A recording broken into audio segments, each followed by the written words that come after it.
네, 오늘 우리에게 주시는 말씀은 민수기 12장 3절과 또 마태복음 11장 28절부터 30절 말씀까지입니다.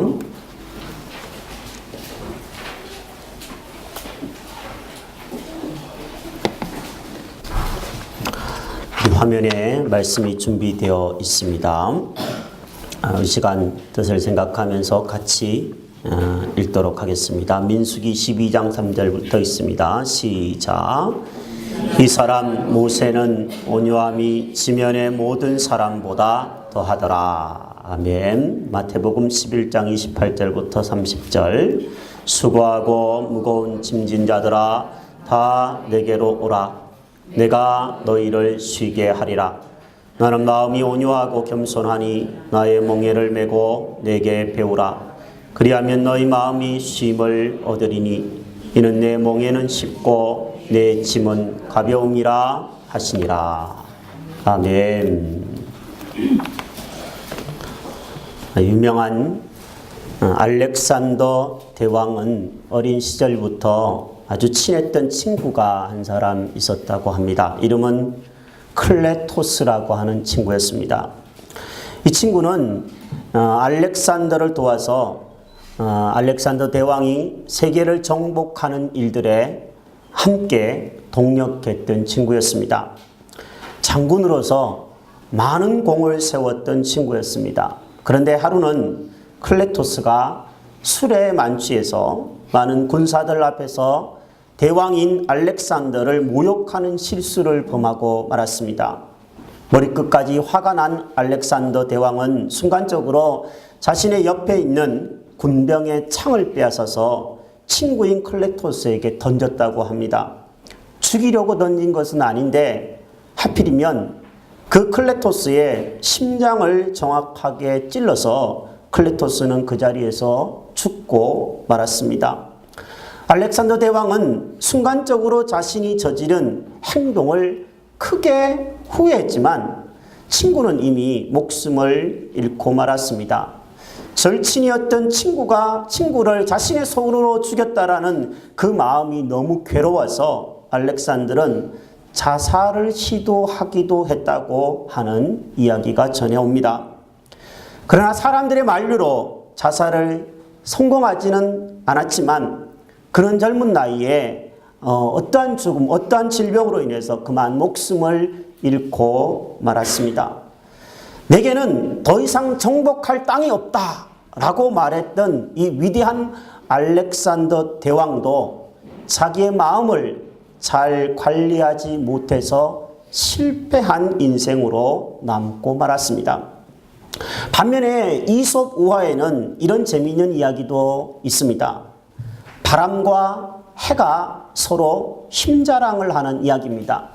두 바람과 해는 서로 지나가는 나그네의 옷을 한번 자기의 힘으로 벗겨보자라는 내기를 하기 시작합니다. 먼저 바람이 등장합니다. 강한 바람을 불러일으켜서 나그네의 옷을 벗겨보려고 하지만 나그네는 강한 바람이 불자 오히려 몸을 움츠리고 그 바람을 피하기 위해서 더 옷깃을 여미는 것을 보게 되어집니다. 햇빛이 이번에는 등장합니다. 햇빛은 뜨거운 태양을 나그네에게 쏘입니다. 그러자 나그네는 몸이 더워지기 시작하면서 점점 나중에는 옷을 벗게 되어지고 이 내기에서 이 힘자랑에서 바람은 패하고 햇빛이 승리한다라는 이야기가 이솝 우화에는 등장합니다.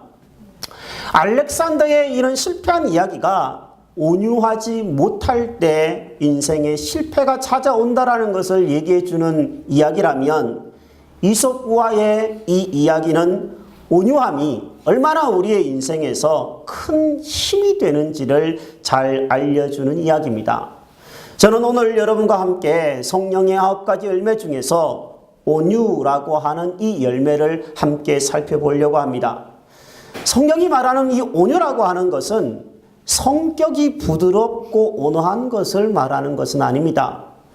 여러분들 중에는 온유한 성격, 부드러운 성격을 가진 사람도 있을 것입니다. 절대 싫은 소리 못하고 화 잘 안 내고 누가 부탁하면 그냥 들어주기만 하는 소위 말해서 예스맨이 있을 수도 있을 겁니다. 그런데 그런 것을 성경은 온유라고 말하지 않습니다. 성경이 말하는 온유라고 하는 것은 프라우테스라고 하는 단어를 썼는데 이 단어의 원래 뜻은 어떤 힘이 통제되어지고 조절되었을 때 쓰여지는 말이었습니다. 힘이 조절되어지고 통제되었을 때 사용하는 단어가 온유인데 예를 들어보면 이렇습니다. 바람이 아주 거칠고 강하게 불 때가 있습니다. 그러다가 바람이 잔잔해집니다. 그 바람의 힘이 통제되었을 때 사용하는 단어가 온유, 플라우테스입니다. 또 사람의 몸에는 열이 있습니다. 우리 사람의 체온은 36.5도라고 그러죠. 그런데 몸이 안 좋으면 몸에 열이 오릅니다. 펄펄 끓는 경우들이 있습니다. 37도, 38도, 40도까지 열이 펄펄 끓다가 그 열이 진정될 때가 있습니다.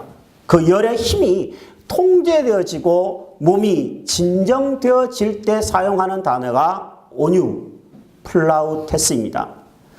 또 하나 더 실감나는 그런 이야기가 있는데 그것은 야생마를 길들였을 때 사용하는 단어가 플라우테스라는 단어입니다.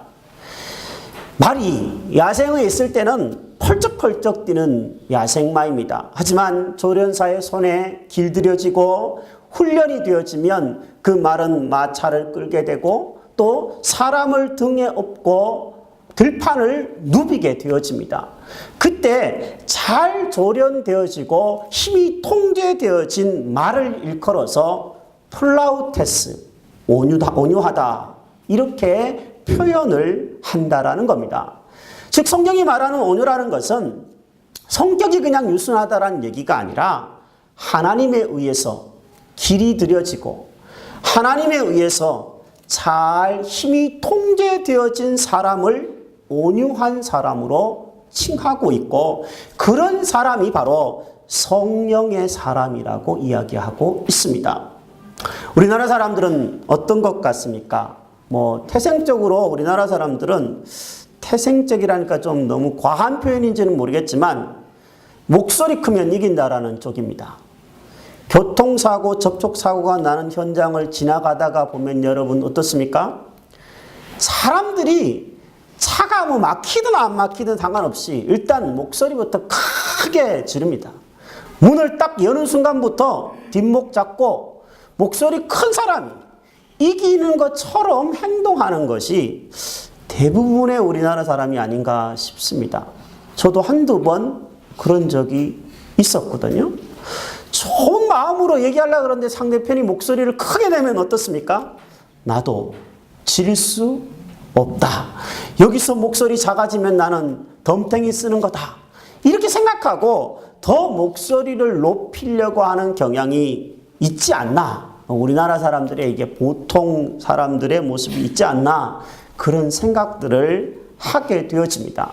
그런 의미에서 이 온유는 어떻게 보면 하나님에 의해서 길들여지는 이 온유라고 하는 것은 우리에게 꼭 필요한 하나의 하나님의 성품인 줄로 압니다.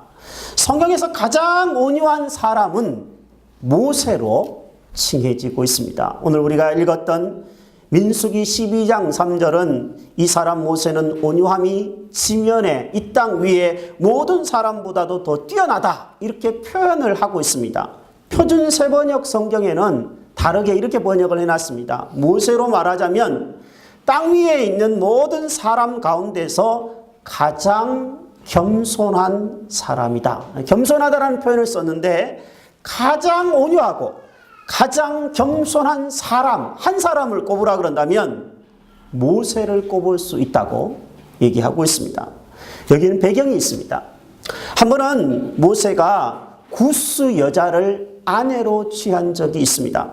그러자 모세의 형과 누나인 아론과 미리암은 이 부분을 가지고 모세를 향하여 비방하기 시작합니다. 사람들에게 모세를 비방하기를 아마 이렇게 비방했을 것 같아요. 아니 동족 중에 여자가 없어서 이방의 아내를 취한단 말인가? 그것도 백성의 지도자라고 말하는 사람이 어떻게 동족 중의 아내를 취하지 않고 외국인 아내를 취해서 이렇게 살 수 있단 말인가?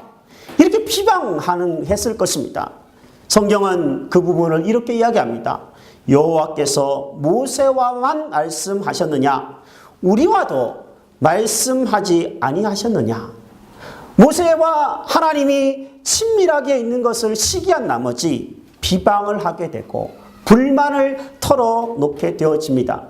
모세는 이 이야기를 듣고 아마 화가 났을 것입니다. 그럼에도 불구하고 모세는 침묵하며 별로 반응하는 것이 성경에 나오지 않습니다. 그러자 하나님이 미리암이라고 하는 이 모세의 누나에게 문둥병을 징계를 내리십니다. 하나님이 채찍질을 한 것이죠. 그런데도 불구하고 모세는 고소하다고 생각하지 않고 자신의 누나인 미리암의 문둥병이 하나님이 고쳐주시도록 기도를 드리는 장면이 민수기에 기록이 되어 있습니다. 이 민수기 12장 3절에서 모세를 일컬어서 이 세상에 있는 모든 사람보다 온유하다라고 표현하는 것은 자기의 혈기대로, 자기의 감정대로, 기분대로 하지 않고 하나님 앞에 처분을 맡기고 하나님 앞에 기도를 오히려 드렸을 때 쓰여지는 표현이 바로 온유하다라는 표현을 썼다라는 겁니다. 출애굽기를 읽어보면요, 모세는 굉장히 온유한 사람으로 등장합니다. 모세가 처음부터 온유한 것은 아니었습니다. 그러나 어쨌든 훈련을 받아 모세는 온유한 사람이 됩니다. 하지만 모세와 반대되는 인물이 출애굽기에 한 사람 나오는데 그 사람은 모세와 계속 대적하는 바로라고 하는 애굽의 왕이었습니다. 이 바로는 힘과 혈기가, 권력이 아주 막강한 사람이었습니다. 그런데 모세는 사실 가진 것이 아무것도 없는 존재예요. 지팡이 하나만 들고 있는 목동에 불과합니다. 이 목동인, 그러나 하나님의 손에 의해서 잘 조련된 모세와 세상의 힘과 권력을 가지고 있는 바로가 서로 싸우고 서로 대적하며 어떻게 되어지는지에 대한 이야기가 출애굽기의 이야기입니다. 결과는 어떻게 됐을까요? 모세, 아무것도 가지고 있지 않지만 하나님의 손에 의해서 조련된 모세가 힘과 권력을 가지고 있지만 망나니처럼 마구잡이로 널뛰고 있는 바로를 이기는 그런 이야기로 출애굽기는 결론이 되어집니다. 저는 이 출애굽기에서 모세와 바로를 보면서 이런 생각을 합니다. 조련자가, 훈련자가 있는 인생과 훈련자가 없는 인생은 너무나 큰 차이를 가질 수밖에 없다라는 겁니다. 조련자가 있는 인생은 힘과 권력을 가지고 있지 않음에도 불구하고 결국에는 승리하는 인생이 되지만 조련자가 없는 인생은 이 세상에 가지고 있는 힘과 권력을 다 가지고 있을지라도 결국에는 멸망으로 치닫게 된다라는 겁니다. 예수 믿는다라는 것이 여러분 뭐라고 생각하십니까? 우리의 인생에 내 힘을 하나님이 통제해 주시도록 하나님을 내 인생의 조련자로 모시는 것이 예수 믿는 것인 줄로 압니다. 여러분 마음을 열고 예수님을 그냥 내 인생의 구원을 가져다 줄 수단으로만 여기는 것이 아니라 내 인생에 나 자신을 조련하고 훈련하여서 사람답게, 하나님의 사람답게 아름답게 만들어가는 그 하나님으로, 그 인생의 훈련자와 조련자로 하나님을 모셔드릴 수 있다면 여러분은 온유한 사람이 되어서 모세와 같이 쓰임받는 인생이 되어질 줄로 믿습니다. 그런 은혜가 여러분들에게 먼저 있기를 주의 이름으로 축복합니다. 모세는 사람 중에 가장 온유한 사람이었다면 마태복음은 예수님을 일컬어서 온유하시다 이렇게 표현을 하고 있습니다. 예수님을 일컬어서 온유하고 겸손하신 분으로 예수님 스스로가 그렇게 말씀을 하셨는데 예수님은 하나님의 아들이시니까 당연히 최고로 온유하시겠죠. 예수님은 온유하신 분이셨기 때문에 사소한 것에 힘을 함부로 허비하지 않았습니다. 자신의 힘을 통제하셨습니다.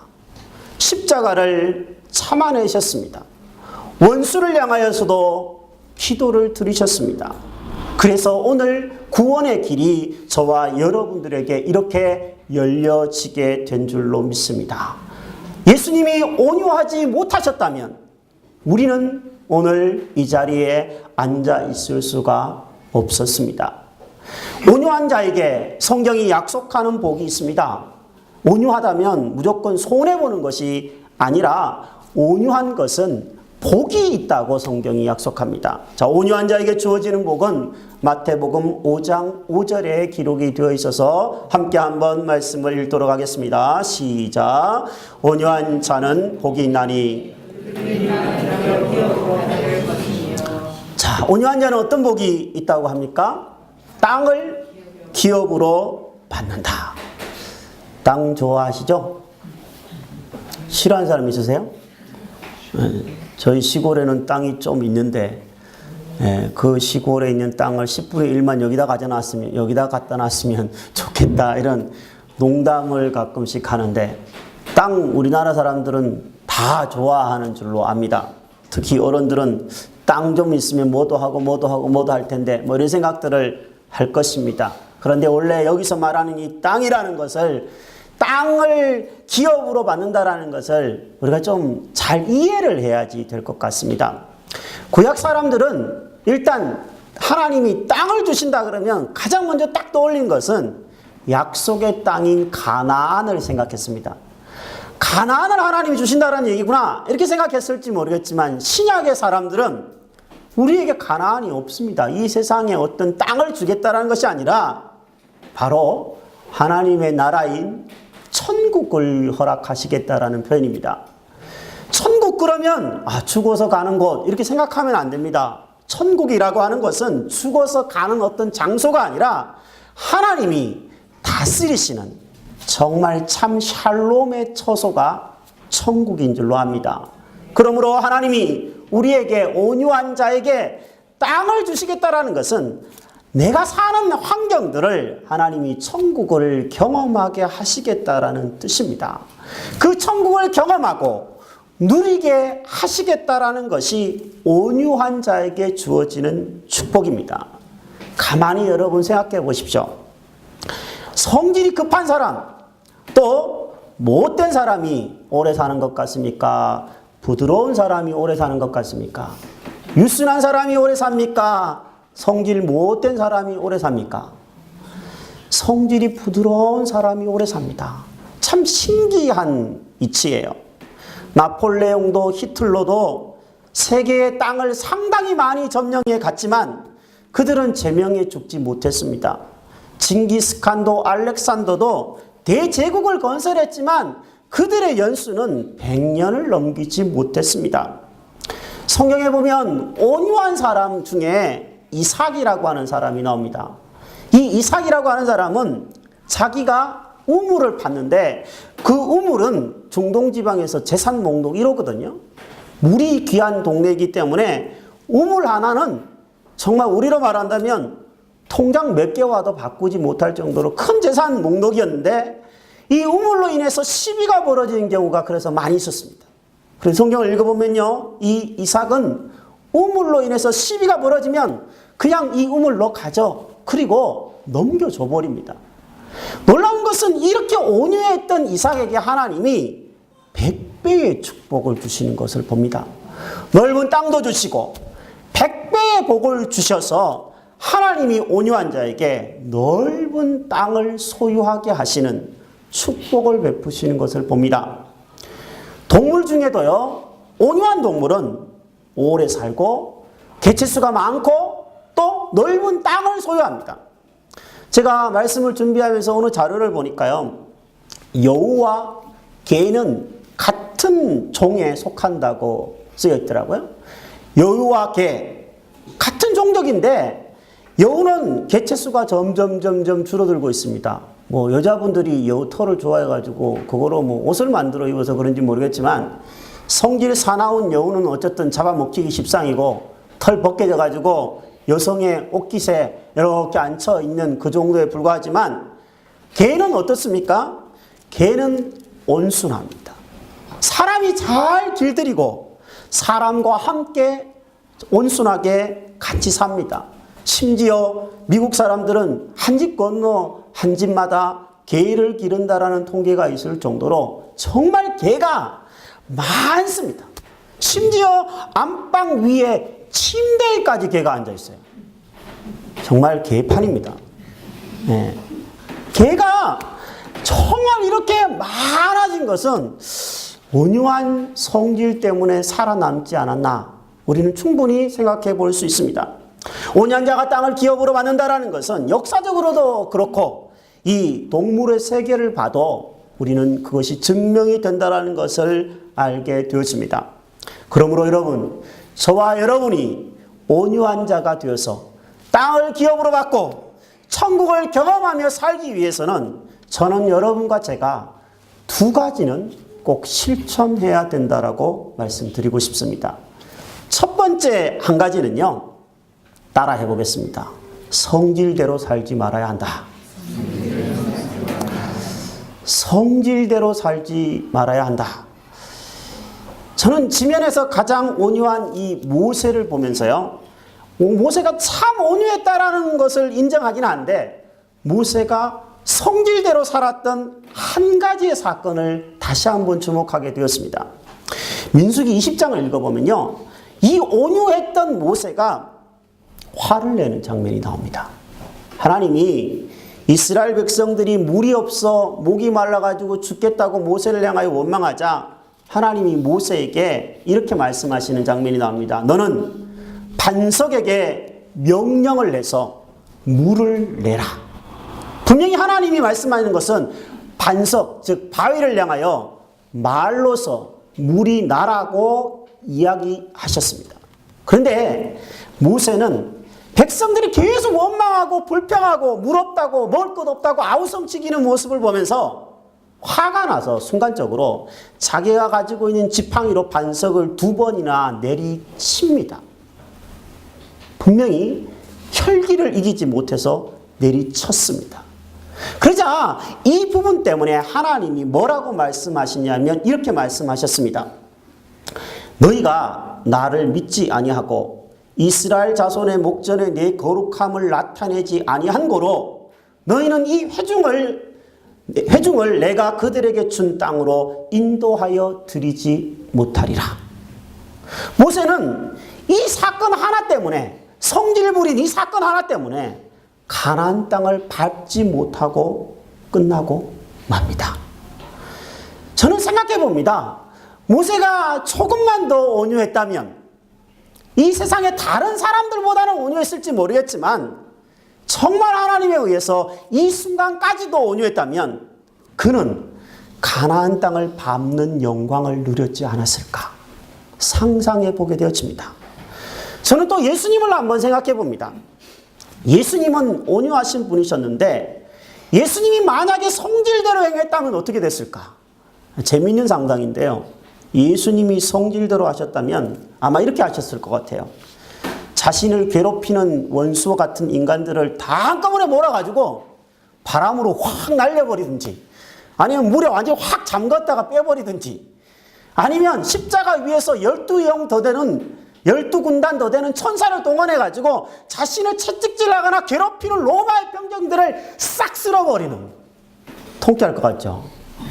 아주 그냥 속이 시원한 이런 행동들을 하셨을 것 같아요. 온유하지 않았고 성질대로 했으면.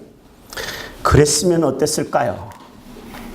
그랬으면 속은 시원하셨겠지만 인류 구원의 길은 아직도 닫혀 있을 것입니다. 우리는 태어나지도 않았을 것이고 우리는 예수를 믿을 수도 없었을 것이고 천국은 먼 나라 이야기가 될지 모릅니다. 여러분 성질대로 살고 싶을 때가 있으시죠? 그래서 어떤 남자분들은 성질 난다고 집에서 쓰레기통을 발로 빵 찹니다. 그러면 어떻게 되는 거예요? 나중에 그 쓰레기통 누가 치워야 돼요? 결국에는 빵창 내 성질을 내가 이기지 못해가지고 내가 지금 뭐 하는 짓이야 이렇게 그러면서 그 쓰레기를 내가 다 주워 담아야 되는 것이 바로 우리의 모습입니다. 여러분, 성질대로 하지 않고 성질대로 살지 않는 것이 온유의 복을 받는 첫 번째 길이라고 저는 생각합니다. 두 번째, 우리가 온유해져서 땅을 기업으로 받는 천국을 경험하는 인생을 살기 위해서는 따라해 보겠습니다. 성령을 의지해야 합니다. 제가 조금 아까 기억하기 쉽게 성질대로 살지 말라 그러는데 이번에는 뭐라고요? 성령을 따라서 의지해서 살아야 됨을 얘기하고 싶습니다. 예수님은 오늘 본문의 말씀에서 이렇게 말씀하셨습니다. 나는 마음이 온유하고 겸손하다.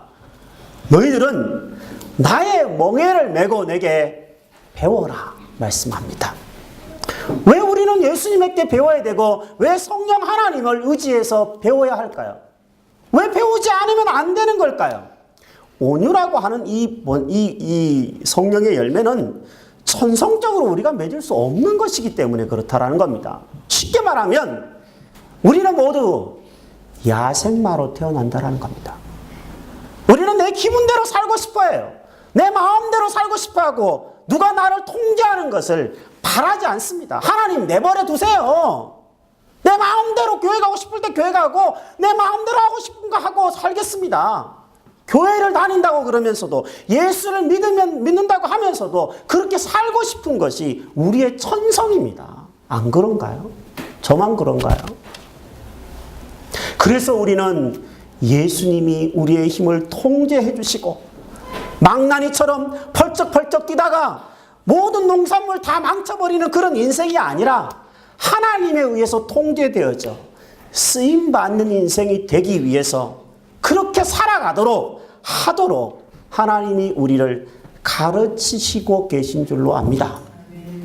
사랑하는 여러분, 저와 여러분들에게는 야생마적인 기질이 아직 남아있다는 것을 잊지 않고 우리가 예수 그리스도 참으로 온유하시고 참으로 우리에게 귀감이 되시고 우리가 배울 수 있는 그분에게 늘 배우고 또 그 안에서 머물 수 있게 되기를 다시 한번 주의 이름으로 부탁드립니다. 저는 교회에서 늘 성도님들을 향하여서 성경 공부하자, 훈련하자, 강조를 많이 합니다. 제가 왜 강조를 많이 하는지 아십니까? 일단 제 자신부터 다잡기 위해서입니다. 제가 훈련을 같이 하면서 느끼는 것은 참 내가 많이 길들여지지 못했다라는 것을 자주 느낀다라는 겁니다. 성도님들을 바라보면서도 그런 것을 느낄 때도 있지만 제 자신이 예수님에 의해서 계속 길들여지지 않으면 진짜 누군가의 말처럼 어떻게 행동할지 저도 잘 모르겠어요. 그러니까 제 자신을 다잡고 또 다잡기 위해서라도 함께 모여서 예배를 드리고 함께 모여서 훈련을 하고 길들여지기를 진심으로 바라기 때문에 이렇게 하고 있는 줄로 압니다. 사랑하는 여러분, 우리의 인생은 훈련장입니다. 예수 그리스도라고 하는 훈련자가 있으시고 우리는 그 훈련생들입니다. 그 안에서 우리가 조련되어지고 다듬어져서 잘 그 힘이 통제되어져 하나님 앞에 쓰임받는 인생들이 다 되기를 주님의 이름으로 축복합니다. 여러분이 온유한 사람이 되어지면 여러분의 가정에서 천국을 경험하게 될 줄로 믿습니다. 여러분 한 사람이 온유해지면 여러분 때문에 여러분이 섬기는 일터가 점점 더 작은 천국으로 만들어져 갈 줄로 믿습니다. 여러분이 온유해지면 우리 희망의 교회도 더 평안하고 든든하게 세워져 갈 줄로 믿습니다. 끝으로 이야기 하나를 하고 말씀을 마칠까 합니다. 중동 지방에는요, 송아지를 훈련시킬 때 이렇게 훈련을 시킨다고 합니다. 송아지는 우리가 알듯이 멍에를 맵니다. 우리는 콧뚜레를 뚫고 이렇게 줄을 당겨서 한 마리의 소를 결의를 하는 경우들이 한 마리의 소로 농과 밭을 가는 경우들이 예전에 있었지만 중동 지방에는 거의 다 두 마리씩 소가 그 멍에를 메고 밭을 갈고 논을 갈게 되어 있습니다. 그런데 이 어미소와 새끼소를 같이 멍에를 주로 맺어요. 자, 어미소와 새끼소가 같이 멍에를 맺다고 한번 생각해 보십시오. 새끼소는 굉장히 쉽습니다. 어미소는 자기 혼자 일을 다 하는 겁니다, 사실은. 그러면서 새끼소는 배우게 됩니다. 이 엄마와 함께 멍에를 매는 것은 너무 쉬운 것이고, 엄마와 함께 멍에를 매면 자기 혼자 일하는 것보다 더 쉽게 일할 수 있고 성과를 낼 수 있다는 것을 배우기 시작합니다. 그러다가 그가 엄마가 되고 아빠가 되면 일을 제대로 할 수 있습니다. 저는 시골에서 송아지를 키웠던 적이 있었거든요. 그 송아지가 멍에를 벗고 송아지가 콧뚜레를 빼고 그냥 돌아다니는 것을 봤어요. 어떻게 되냐면 농작물이 엉망진창입니다. 그냥 다 발로 밟아서 완전히 망가뜨려져 버립니다. 그런데 그 소가 어른이 되고 훈련을 받아서 힘이 통제되어지고 그 소가 나중에 일을 할 수 있는 나이까지 되었을 때 그 소를 보면 재산 중에도 이렇게 좋은 재산은 없습니다. 그 소는 주인에게 친구 같은 존재가 되어집니다.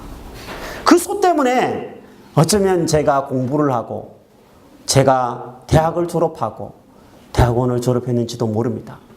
그 소 때문에, 그 소를 훈련시킨 아버님 때문에, 부모님 때문에 여기까지 올 수 있었던지 모릅니다. 아직은 저와 여러분들이 송아지와 같은 인생일지 모릅니다. 하지만 주인이 되시는 예수 그리스도 위에서 우리가 배우고 길들여지고 힘이 통제가 되어지고 온유한 사람이 되어질 때 하나님은 우리의 인생에서 그 아름다운 천국을 경험하게 하시고 모세처럼 온유한 사람이 되어서 쓰임받는 인생이 되게 하실 줄로 믿습니다. 이런 은혜가 저와 여러분들에게 있게 되기를 주의 이름으로 축복합니다. 이 시간 함께 한번 우리 말씀을 붙잡고 기도하는 시간을 잠시 가지도록 하겠습니다.